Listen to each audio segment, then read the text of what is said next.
मैं एक लड़की से बहुत प्यार करता था। एक दिन अचानक वो और उसके परिवार वाले हमारे घर शादी की बात करने आ गए। शादी 2 दिन में ही हो गई। मुझे थोड़ा अजीब लगा, लेकिन मैं खुश था। लेकिन शादी की पहली रात मेरी पत्नी ने मुझे बताया कि वो गर्भवती है और यह बच्चा मेरा है। लेकिन मैंने तो कभी उसे छुआ भी नहीं था। मेरा नाम सुमित है। मैं एक लड़की से बहुत प्यार करता था। जब मुझे प्यार का मतलब भी नहीं पता था। उसका नाम सुहानी था। वह हमारे पड़ोस में रहती थी। मुझे उससे पहली नज़र में ही प्यार हो गया था।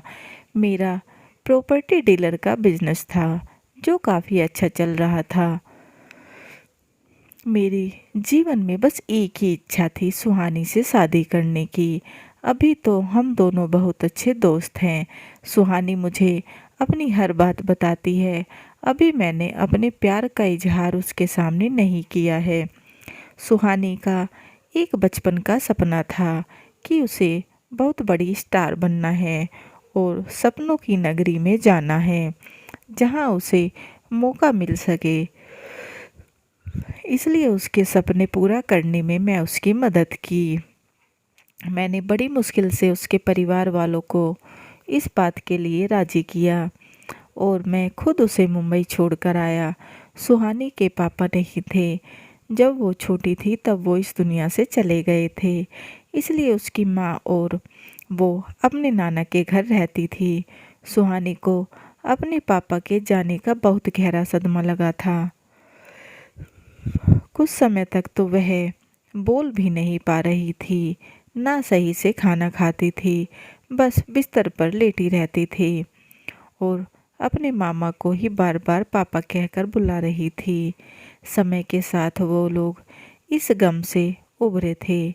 इसलिए मैं चाहता हूँ सुहानी को अपने जीवन में सब खुशी मिले, उसका हर सपना पूरा हो। इसलिए मैं उसकी सहायता कर रहा हूँ। लेकिन यह सब इतना आसान भी नहीं था। सुहानी को मुंबई में रहते 2 साल बीत गए थे। मेरी और उसकी फ़ोन पर बातें होती रहती थी। बीच बीच में मैं कभी कभी उससे मिलने भी चला जाता था। मेरे दोस्त अक्सर मुझसे कहते रहते, कब तक छुपाएगा, अब तो उसके सामने अपने प्यार का इजहार कर दे। दोस्तों के बार बार कहने पर एक शाम मैंने उसे फ़ोन किया। फ़ोन उठाकर उसने सामने से पूछा, सुमित कहाँ हो तुम? मैंने कहा, मैं सुमित बोल रहा हूँ और मैं तो अपने घर पर हूँ। वो गुस्से में बोली, मुझे यहाँ अकेली छोड़कर तुम घर पर क्या कर रहे हो? मुझे कुछ समझ नहीं आ रहा था। मैंने फिर अपनी बात पर जोर डालते हुए कहा, सुहानी, मैं सुमित। वो फिर से बोली, हाँ हाँ बोलो। मैंने उससे कहा कि मुझे तुमसे कुछ कहना है। फिर मैंने उससे कहा कि मैं तुमसे प्यार करता हूँ और मैं खुशी से उछलने लगा जब उसने भी मुझसे कहा कि वह मुझसे बहुत प्यार करती है और बोली कि मैं आ रही हूँ सुबह तुम्हारे पास। सुबह वो भी आई और उसके परिवार वाले भी मेरे घर शादी की बात करने। मेरे मम्मी पापा मानेंगे या नहीं इसका मुझे पता नहीं था, लेकिन उनके जाने के बाद मम्मी बोली कि 2 दिन में ही शादी है। मैंने बोला, इतनी जल्दी? मम्मी का चेहरा कुछ उतरा हुआ था। वो बोली, यह सब पहले सोचना था, अब तो जल्दी करनी ही पड़ेगी। मेरे परिवार की बातें मुझे कुछ समझ नहीं आ रही थी, लेकिन मैं इस बात से ज़्यादा खुश था कि मेरी शादी सुहानी से हो रही है। जल्दी में क्यों हो रही है इसका मुझे पता नहीं था, लेकिन मैंने मना नहीं किया। शादी को बस 2 दिन थे। मैंने सुहानी की आंखों में कुछ अलग सा प्यार दिखाई दे रहा था, जो मैंने पहले कभी नहीं देखा था। और फिर हमारी शादी हो गई। शादी की पहली रात मेरी सुहाग रात। मुझे तो सब सपने जैसा लग रहा था। सुहानी बेड पर बैठी थी। मैंने जैसे ही कमरे में जाकर दरवाज़ा बंद किया, वो उठकर मेरे पास आ गई और बोली, कि तुम्हें किसी ने कुछ बताया तो नहीं? मैंने कहा क्या? वो बोली, मैंने ही सबको मना किया था कि तुम्हें कुछ ना बताएं, क्योंकि यह बात आज मैं खुद तुम्हें बताना चाहती थी। और फिर उसने जो बताया वो सुनकर मेरे पैरों तले से ज़मीन निकल गई। सुहानी बोली कि वह गर्भवती है और यह बच्चा मेरा है। यह बताते हुए उसकी आंखों से आंसू बहने लगे थे और वो मेरे गले लग गई। लेकिन यह कैसे हो सकता है? आज पहली बार हम दोनों ने एक दूसरे को छुआ है, तो यह बच्चा मेरा कैसे हो सकता है? और सुहानी मुझसे इतना बड़ा झूठ क्यों बोल रही है? उस पूरी रात सुहानी मेरे सीने से लगकर सोई और पता नहीं रात भर क्या क्या बातें करती रही। लेकिन मेरा तो सोच सोच कर बुरा हाल था। अब मुझे समझ आ गया था कि हमारी शादी इतनी जल्दी में क्यों हुई, क्योंकि सुहानी ने तो सबको यही बताया था कि यह बच्चा मेरा है। इसलिए परिवार वाले भी शादी के लिए तुरंत मान गए। मैं सुहानी से सच्चा प्यार करता था, लेकिन अब लग रहा था कि मैं पागल बन गया। लेकिन इस बात को बोलते हुए सुहानी के चेहरे पर सच्चाई नजर आती। एक पल के लिए भी उसके चेहरे पर डर या घबराहट नहीं होती और हमेशा बोलती कि वह मुझसे बहुत प्यार करती है और वो बहुत खुश थी। ऐसे ही 1 महीना बीत गया।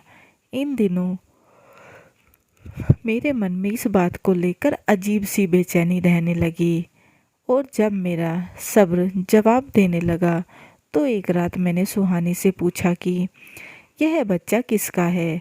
वो बोली, पागल हो गए हो क्या? मजाक कर रही हो? मैंने कहा, सुहानी मुझे सच बता दो, मैं तुमसे बहुत प्यार करता हूँ। ये किसका बच्चा है? मैं इसे अपना लूँगा। सुहानी रोने लगी और रोते हुए कहने लगी, तुम कहना क्या चाहते हो? मैं चरित्रहीन हूँ?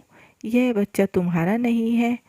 उस रात मैं गुस्से में तिलमिला उठा और सुहानी को मेरे घर से जाने के लिए कह दिया। वो भी उसी समय अपने मायके रोती हुई चली गई। हमारे घरों में यह बात पता चल गई थी। सुहानी मेरे प्यार का फ़ायदा उठा रही थी। फिर एक दिन जब सुहानी अपनी मम्मी के साथ डॉक्टर के पास गई, तब एक औरत करीब 50 साल की सुहानी का पता पूछने मेरे ऑफिस पर आई। मैंने उसे बताया कि वहाँ है उसका घर, पर अभी वो घर पर नहीं है। मैंने उससे पूछा, आपको उससे क्या काम है? तब वो बोली कि सुहानी उस रात हादसे के बाद अचानक चली गई थी, वो ठीक तो है? मैंने उनसे पूछा, कौन सा हादसा? तब वो बोली, एक हादसे में मेरा बेटा सुमित। मैंने पूछा, सुमित? वो बोली, हाँ, मेरा बेटा सुमित और सुहानी एक दूसरे से बहुत प्यार करते थे। वो दोनों शादी करने वाले थे।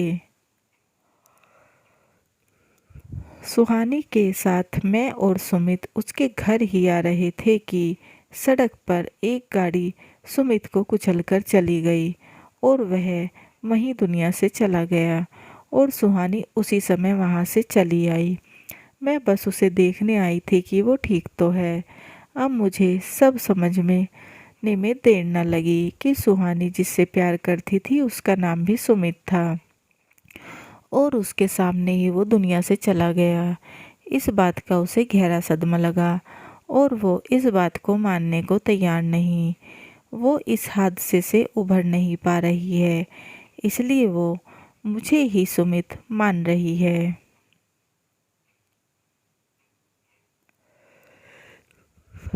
जैसे बचपन में वो अपने मामा को पापा समझ रही थी।